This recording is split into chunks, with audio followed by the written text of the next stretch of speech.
I went from being an engineering student with absolutely no time management skills. I mean, I was studying till 5 o'clock in the morning. I had a pretty healthy social college life. I was keeping up with my clubs and my organizations. I was keeping up with my family and my friends. And at the same time, I was still going to the gym. It still blows my mind. I'm sure it had a lot to do with me not sleeping. Since then, however, I've learned a lot of time management skills. And over the past decade, I've read a lot of books on time management. I've watched every single YouTube video on time management, and I've learned a couple of things. However, today I really wanted to share the tips that I actually use on a day-to-day basis in my professional and my personal life. So, first off, learning how to prioritize and plan. You need to learn how to prioritize and take ownership of your time.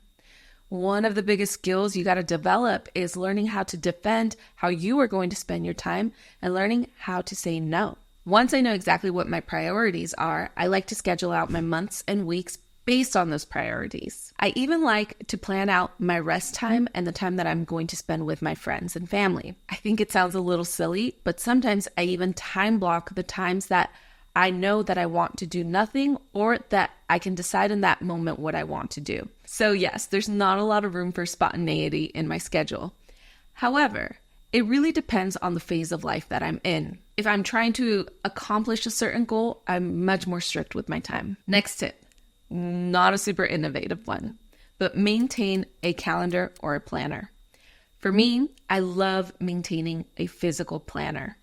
And I know this tip isn't very relatable to a lot of people, maintaining that physical planner. However, it is the only way that I can force myself to keep a planned out week or month. Whether it's a physical or digital planner, really the important thing here is that you use something that you're actually going to keep up with and use to plan out your time. This is why I love my physical planner, because I can honestly just get lost in a digital planner or digital calendar and think of it as almost like a make-believe calendar. I love logging off the digital world and just sitting with myself, my pen, and my planner and actually planning out my day. It helps me keep up with the actual schedule that I want to maintain. I wouldn't be able to keep up with an app. I think I would just forget about them. But do what works for you. Next tip.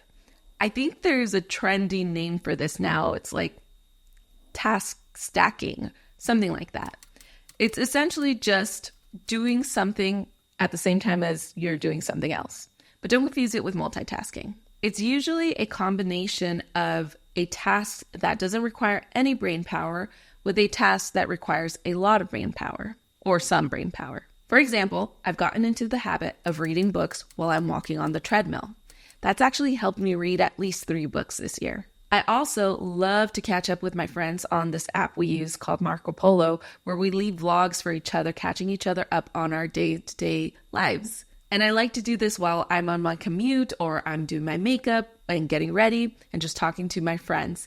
However, I love this application so much because they're messages. You can watch them and respond to them on your own time. It's not a real-time application, so you don't have to schedule in any time. You do it when it works for both of you. Next tip, day blocking or hour blocking. I really love hour blocking. Very rarely do I do day blocking unless it's something like I'm going to spend the entire day recording or I'm going to spend the entire day script writing. I love to time block because it is a dedicated time for a very specific task to focus on it and get it done. When I'm feeling overwhelmed in my life or at work, I like to time block and schedule everything so that it helps me focus, get things done step by step.